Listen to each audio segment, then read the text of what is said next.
All right, what's up, everyone? It's Squeaky Clean again. I'm actually right outside of ApexMotoring. For those of you who don't know, I would consider them probably the powerhouse when it comes to Canadian GTRs and doing all mechanical dealing with GTRs and other cool cars. We're right outside. Nate is a good friend of mine, and I'm actually in the process of applying some graphics to his truck. He just got a new shop truck. It's a new Beast dually that they use to tow vehicles and do various things when they go to the track and do a bunch of shit, as well as he loves big buddy trucks, so he definitely got a new one. So he wanted me to come down and apply some ApexMotoring graphics, which I do for them. I've been doing some graphics for them for the last couple of years on all of their GTRs that are running on the track, their signature ApexMotoring stickers. So I'm still pretty much the sticker guy. I've been out of the sticker game for a long time, but that's how I started in the automotive scene, with doing stickers and a bunch of stuff. So we're definitely going to be doing some stuff today. And as I apply these stickers, I'm going to be sharing a couple of tricks with you just when you're applying general decals onto the side of the vehicle. And in particular, we're going to be talking about the hinge technique, which should help you guys quite a lot when it comes to installation of decals. All right, peace out. All right. So here's the Beast right here. Got a new dually. This man is crazy, always working. You never stop, right, man? You never stop. All right, but this is the place, and very important, when you guys are going to be putting on some stickers, make sure that you always prep the surface well. So what we did is we used some degreaser. In particular, we use this guy. I'm not supporting any, promoting any products, but any residue remover is probably a good idea. So we're going to be applying some of the decals that I made. So these little big puppies right here, and let's get them laid out. So basically, we're going to be doing a wet application. So you want to mock it up, and you want to kind of put it where you want it to be sitting on the panel. It's going to be a little bit complicated because this panel has a couple grooves. So when we're going to be applying it, we're going to have to probably use a heat gun in order to go into the crevices to heat up a little bit over here, especially. But everything else is pretty much straightforward. So we're going to use this as a hinge.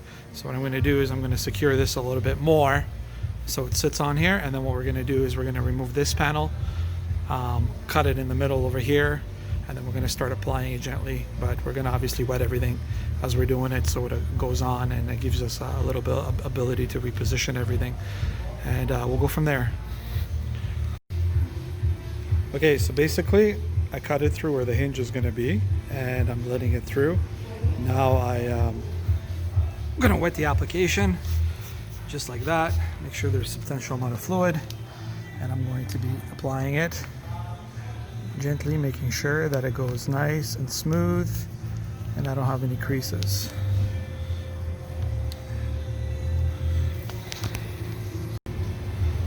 Okay, so one side of the hinge is applied. I wet applied it. Now it's just a matter to sort of hinge the other side and pull everything off and slowly apply it, and then attach the heat to it, or apply the heat to it and make sure that it confirms over the edges. All right, so here's the final product. One side, I still got to do the other side, and look at this big body bitch.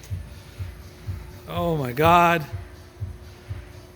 nice. Okay, so what I like to do is to divide it. I like to divide the soft piece, so then it makes it easier for me to remove bigger pieces. I know a lot of people sort of peel from the edge and then pull the whole sign away, but what I like to do is I like to do it in little bits, especially if I'm rushing a little bit and some of the pieces are still wet. That way this will prevent any kind of lifting of the graphic and allows you to sort of separate the individual pieces onto a tearaway tape, and therefore you're only left with small little bits and pieces, and that way you're able to remove it, as opposed to taking the whole masking off and then peeling off the whole sign. I like to kind of separate into individual little bits, so I'm left with little bits and pieces. That way I have more control over the graphic. I don't have a situation where if I am going to pulling over the whole piece of masking tape, I'm basically going to have some distortion in the whole graphic. I'm able to do it in little individual sections. So don't be afraid to sort of pop in there and reach in there and sort of just split individual pieces into half, and it's really easy to tear this away. right? And then that way you're able to peel individual pieces and you have a lot more control when you're removing the graphic, especially when you're working on large graphics. So it gives you more control that way, as opposed to taking the whole side corner, as I said, and peeling the whole masking tape off with the whole graphic on it. It just, prone to a lot of issues. I found that it's just a little easier to divide into individual pieces and just pull them off individually, and therefore exposing the whole side. That way you have less chances of lifting and less chances of problems. So this works for me, and this truck is almost done. So I'm gonna do a full thing. Let me just get that little piece off, and I'll do a full view all around to show you how it makes a big difference when you just have to put a little bit of a branding on a truck, and it'll definitely stand out. You don't have to do crazy vinyl wraps. You can just do standard graphics like these, and it'll make a huge difference. So one little trick that I can show you guys as well. This is pretty much doing the other side of Nate's truck. I like wet application because, as you can see, there's absolutely no air bubbles when it comes to applying vinyl onto the vehicle. And this is using like Avery calendar vinyl. This thing lasts for years, 5, 6, 7 years easily. But the beauty of doing a wet application is, like, if there is any little bubbles, like for example over here, it's usually liquid. So what you can do is you can press them out and get rid of them, so then you have a nice smooth finish when it all dries, and as well as when it gets a little bit warmer and sunny. This will also bake as well too, so any leftover bits and stuff like that will be gone. So as you can see, this one, when you press it out, it almost disappears. It's almost gone now, so it's just a little bit of the residue.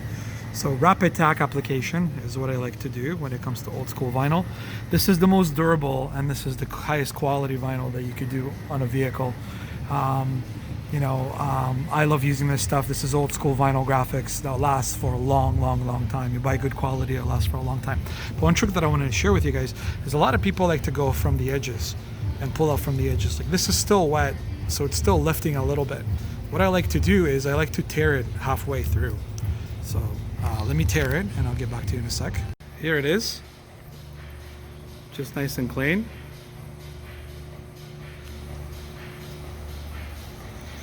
I ended up doing a small little one in the back as well, so we don't want to do it all the way in the face. We kind of did it a little bit inconspicuous, just so people know that Nate's also rolling and they realize that it's his truck. So just a little bit to the back, nice and clean. And then we did another one on this side. Nothing crazy, but just enough to make a statement. You don't want to do anything crazy. So waiting on some new wheels for this thing, and that's pretty much a wrap. Peace out. Check out some more videos.